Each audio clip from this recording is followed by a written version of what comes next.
empreendedor é, entre outras coisas, ver um problema, entender que ele tem uma oportunidade e transformar essa oportunidade em um negócio. Foi exatamente isso que esses dois empresários que estão aqui ao meu lado fizeram. No Bate-Papo Sebrae de hoje, vamos falar sobre diversidade, oportunidade de negócios e Pink Money. Henrique e Márcia, muito obrigada pela presença de vocês. Obrigado pelo convite. Fico muito feliz de vocês estarem aqui, porque eu acho que é uma grande oportunidade da gente falar sobre negócios nichados, sobre essas oportunidades que o mercado nos apresenta e que a gente pode agarrar e aproveitar. Então, falando em oportunidade, eu quero saber um pouquinho da história de cada um, como surgiu o DL Vibe, como surgiu o Loguei. Bom, a oportunidade surgiu há 10 anos atrás já. Foi bem vivência mesmo. Eu ia a lojas físicas, não tinham muitos sites na época, e eu passava por muitos problemas na experiência de compra, de me sentir ali fazendo parte do negócio, alguém que falasse comigo o que eu realmente precisava, e eu estava com a minha namorada, então ficava aquele clima de como atender, e amigas não sabiam indicar alguma loja, tinha um buraco nesse mercado, que eu já havia trabalhado com o mercado erótico e vim de publicidade online também. Então eu pensei, vamos tentar fazer criar uma loja com os produtos que a gente possa escolher melhor, né, de qualidade, de preço, de explicar como usa e falar de igual para igual nesse sentido, porque era muito legal você ter uma outra mulher lésbica falando com você do outro lado. Então eu vi que faltava ali uma loja que falasse com esse público, que eu faço parte dele, né? Então fica mais fácil ainda a gente se relacionar. E foi a partir dessa visão assim, de que precisava alguém conversar ali dentro de sexy shop, o mercado erótico como um todo, que aí eu escolhi fazer a loja online para tentar resolver esse problema de experiência de compra que eu tive. Perfeito. E você, Henrique? No meu caso, foi uma experiência muito pessoal. No meu privilégio, eu trabalhei 3 anos fora do Brasil e foi onde eu passei por toda a minha jornada de aceitação, para entender quem eu realmente era. E eu conheci um rapaz e quando eu decidi voltar para o Brasil, ele me presenteou com uma pulseira com as cores do arco-íris.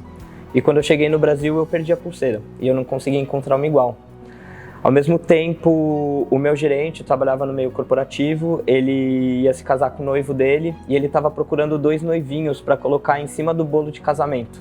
E ele também não conseguia encontrar.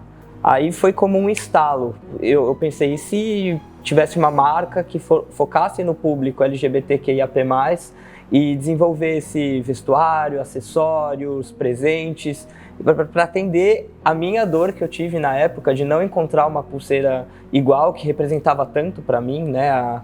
Eu acho que isso é uma coisa muito importante. Nas cores da bandeira, você vê a sua representatividade, você carrega a sua identidade, o seu orgulho, e era quase um amuleto da sorte para mim. E quando eu perdi, eu fiquei devastado, assim, eu queria outra igual. E eu acho que a grande sacada foi identificar essa dor, né? Foi uma experiência muito pessoal. Eu acho que a Márcia também trouxe essa questão do pessoal, né? A gente passa por uma situação que a gente identifica isso, essa oportunidade. Antes vocês nunca tinham empreendido ou já tinha passado por outras experiências empreendedoras? Não, sempre fui CLT. Comecei trabalhando em 2003, meu primeiro emprego com CLT. E foi até 2012 e comecei a empreender, com muitos privilégios, porque eu tinha o meu trabalho e eu não precisava criar algo porque eu passava necessidades, né? Então eu pude tocar a loja no meu tempo, trabalhando ainda. Só 6 meses depois eu fui sair do CLT para ficar só na loja, porque era o que me fazia feliz. Deu esse tempo de crescimento, né? Eu vi que o mundo corporativo não dava mais para mim. Passei em muitas empresas, agência de publicidade, grandes e-commerces, e eu fui aprendendo muito, né? Mas o ambiente da empresa já mexia comigo de uma forma muito negativa, assim, eu tinha que trabalhar com pessoas que tinham um caráter totalmente diferente do meu, assim, então não dava mais. Eu queria alguma coisa que eu pudesse trabalhar sozinha, mas que eu pudesse oferecer algo de bom para outras pessoas, não necessariamente dentro da minha empresa, sabe? E aí eu consigo até hoje ter a minha loja, que é o meu amor, assim, e ir crescendo com ela, estudando todo dia, entendendo o que é empreender, né? Porque eu não sabia o que era, né, há 10 anos atrás.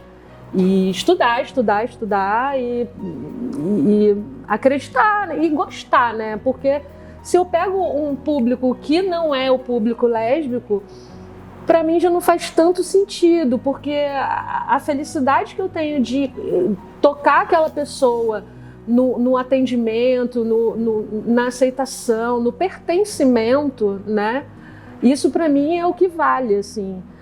Então faz toda a diferença ter esse nicho para mim e para a empresa seguir, continuar crescendo e continuar no mercado até hoje, assim. Perfeito, assim. Eu nunca tinha empreendido, eu vim das artes, né? Eu sempre falo, eu sou formado em cinema, o que ajudou muito com a questão criativa da marca, né? Porque eu sou designer, eu desenvolvo as peças, as estampas, é criação minha. Mas ao mesmo tempo eu tinha esse receio do que ia além disso, né? Eu não entendia de finança, contabilidade, não era parte do meu universo. Então eu acho que foi um desafio pessoal muito grande também. Até porque a parte criativa é uma coisa mais introspectiva, né? E quando você empreende, você tem que vender o seu peixe, você tem que sair e conversar com as pessoas. Foi um desafio pessoal muito grande mesmo. Tive também, eu acho que o que a Márcia falou é muito legal, da questão do privilégio. Eu tive o privilégio de ter uma família que me acolheu e me apoiava muito, tanto que meu pai, a crise de 2013, 2014 pegou o meu pai e eu chamei ele para trabalhar comigo porque eu precisava dessa visão mais mercadológica, e como ele é formado em economia, eu juntei o útil ao agradável. Eu falei, poxa, eu vou convidar ele para trabalhar comigo porque ele está desempregado, estruturei o negócio, ele topou essa empreitada também para me dar uma base assim, de mais conhecimento, mas mesmo assim é aprendizado todo dia, né? Você aprende muito empreendendo, né? E você tem que correr atrás desse aprendizado. É quase como ser autodidata, né? Vocês tocaram em dois pontos, um ponto específico muito interessante, que é a questão de viver, de continuar aprendendo, de estudar muito, de buscar conhecimento, porque vai muito além dessa questão do eu já conheço o mercado. Tem a questão da gestão, tem a questão das estratégias, tem a questão de mídia social, que é um outro universo também de aprendizado. Vocês buscam esse aprendizado constantemente? Como é que vocês buscam isso? Sempre, todo dia, todo né? Dia, todo dia. Um curso aqui, um curso ali. A parte de finanças, para mim, por exemplo, é bem difícil. Então, curso do Sebrae, fluxo de caixa, né? O básico do financeiro que qualquer um tem que ter, o Sebrae está ali para ensinar. Foi um dos pontos de ensino que eu tive.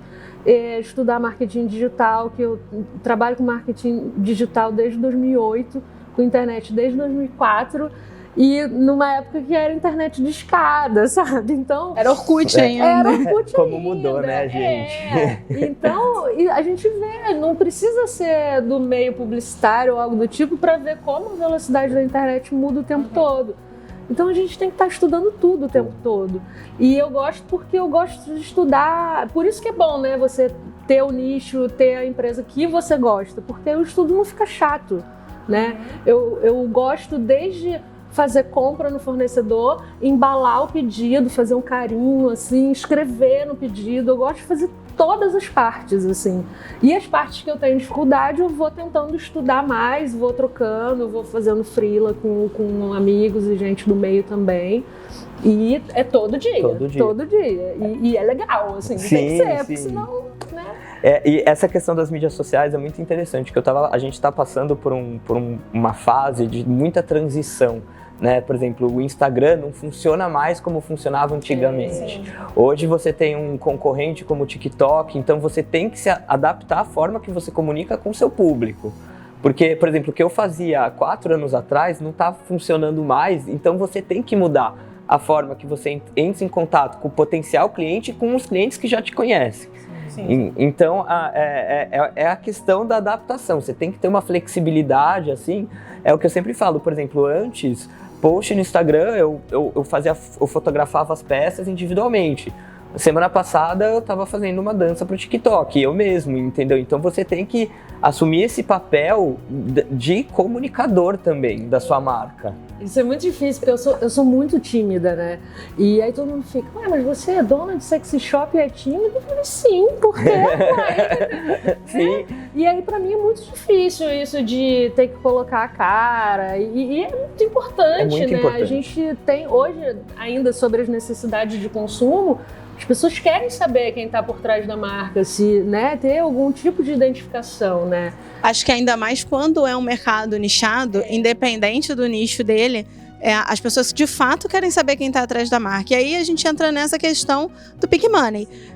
Tem as pessoas que utilizam vão no meio desse processo, né? Tipo, eu vou aqui falar que a gente é gay friendly. Eu não gosto muito dessa nomenclatura, mas enfim.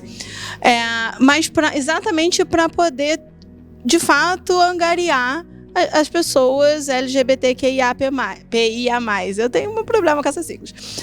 Mas exatamente para angariar essas pessoas e ter esse dinheiro. Que é muito diferente do atendimento, e aí a gente está falando já do comunicador, da pessoa que está ali fazendo o atendimento, de quem já vive esse mundo, de quem está ali entendendo também as necessidades de quem está pedindo alguma coisa para você.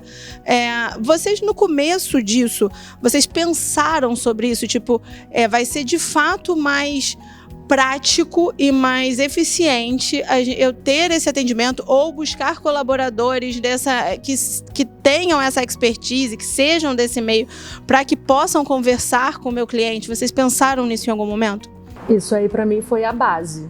A parte do atendimento e saber falar com o cliente era o principal, porque era a minha maior dor no mercado, como cliente, né? Na minha experiência de compra.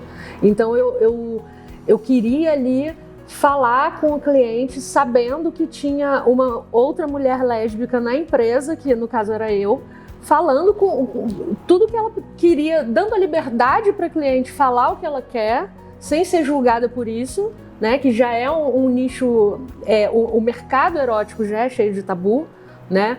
E eu tinha que ser aquela pessoa ali que vai lutar do seu lado, que vai ser sincera com você, que vai falar a sua língua, que vai deixar você com aquela sensação de pertencimento, assim. Então é importante a gente botar a nossa cara, que é verdade, né? Para ver as nossas verdades, quem somos nós, que é isso para mim que faz sentido, sabe? Eu acho que se tivesse um atendimento que não falasse, fosse mais genérico, assim, para mim não faria sentido. Sim, acho que para você também não, né? Não, total. Eu acho que assim, quando você fala do Pink Money, você está falando de um público que tem uma consciência social, tá? Eu acho que quando você traz questões como diversidade, inclusão no mundo dos negócios, as pessoas já têm uma conscientização em relação a isso. Então elas têm essa consciência social e elas procuram aplicar isso na experiência de compra delas. Então é uma responsabilidade muito grande, porque você tem que se comunicar da forma que esse cliente tem expectativa, entendeu? Então, para mim, é primordial isso. Por isso que eu falo, no nosso caso, eu sempre comento, qual que é o maior diferencial da Logay, da marca?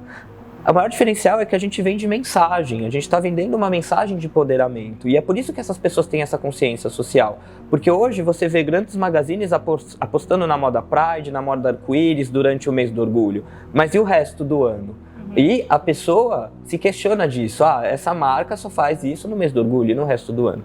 Então, nós, como fazemos o ano inteiro, para nós o orgulho acontece durante o ano inteiro, não só durante um mês. O nosso cliente tem essa consciência. E é por isso que a gente se envolve também em projetos sociais, e eu já trabalhei muito com voluntariado também, por isso que isso é tão importante para a marca, porque você leva essa mensagem. Uma coisa que eu acho bacana, muitas marcas hoje, elas procuram um propósito, né? Por exemplo, uma marca que vende refrigerante tenta desenvolver um propósito de ações ambientais, sociais. tem marcas que já nascem de um propósito, entendeu? Que eu acho que é totalmente o meu caso e o caso da Márcia. É um propósito. E isso faz toda a diferença. Perfeita frase, inclusive. Mas assim, quando vocês resolveram abrir, pensando nesse propósito, teve alguma barreira, algum medo de falar assim, putz, mas mesmo assim é um negócio, mesmo tendo um propósito, é um negócio, ele precisa ser lucrativo, e aí vocês pensaram, putz, será que isso vai dar dinheiro? Será que as pessoas vão de fato comprar? Será que eu tenho um público nichado que vai querer isso, que vai de fato querer uma coisa tão representativa, um atendimento tão específico sobre um produto erótico e tal? Vocês ficaram com medo disso? Medo sempre dá, né? Ou nem que seja um pouquinho. Assim, não sabemos quanto vai durar, né? Mas depois acabou que fluiu, sabe? Tive algum medo, porque na época que eu fiz a loja, eu ainda tinha muitos problemas para me assumir, especialmente para minha família.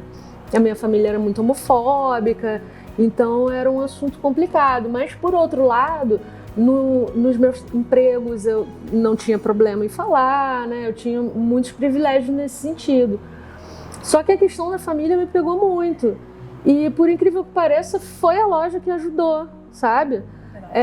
Um belo dia, com 1 ano e pouco de loja, saiu uma foto minha no maior jornal do Rio de Janeiro, com a minha cara lá, lésbica sexy shop. Eu brinco que foi assim que eu saí do armário, né? E acabou o medo. Por quê? Porque eu fui bem acolhida, né? Eu tive esse privilégio de finalmente, tantos anos depois, a minha família me acolher. E é a base de tudo, assim, você ter a sua rede de amigos, de família, para estar ali junto com você e fazer você perder o medo. E agora não tem mais, assim, já acabou. Eu adorei a pergunta, porque no começo foi muito difícil. Porque a gente está falando de quando eu estava estruturando a loja de 6, 7 anos atrás. E hoje a gente está vivendo uma época totalmente diferente, né? Sim. E, por exemplo, eu pensava, será que alguém... Porque quando a pessoa veste uma blusa com as cores do arco-íris, ela tá assumindo uma identidade ali pública, entendeu? Ela tá abraçando uma causa publicamente. E meu maior medo era, será que as pessoas vão ter coragem de usar essas peças na rua? Porque a gente ainda tá num país muito LGBTfóbico, muito conservador, com princípios conservadores. Então eu me preocupava muito com isso. Então, o que a gente começou a fazer no começo? A gente fazia peças discretas. Por exemplo, a gente escrevia alguma frase que para a comunidade fazia sentido, mas quem não fosse da comunidade não ia entender. A gente fazia uma arte um pouquinho mais diferente, que não fosse tão forte, que não carregasse uma mensagem tão óbvia. Era uma coisa um pouco mais subliminar. O que a gente começou a perceber? Que a gente começou a ouvir os clientes. Os clientes não queriam isso. Eles não queriam, eles queriam colocar o pé na jaca mesmo e vestir as cores. E então foi primordial escutar os clientes. Isso fez toda a diferença pra gente. Que a gente foi a partir desse ponto que a gente começou a ouvir, né? É o que eu sempre falo, a gente ouve pouco, eu acho. A gente fala muito, ouve pouco. Quando a gente começou a ouvir, a entender a demanda da comunidade, porque tinha um potencial ali. Mas realmente só quando a gente começou a ouvir que fez toda a diferença. Perfeito. Gente, muito obrigada. Nosso papo tem que ser rapidinho, que é uma pena. Eu adorei. Queria aqui ficar mais tempo. Vamos marcar mais coisas pra gente conversar. Sim, adorei também. Obrigada. Obrigada. E se você também gostou desse bate-papo, deixa seu like aqui no vídeo para que mais pessoas possam ter acesso a esse conteúdo e fazer toda a diferença na sua empresa.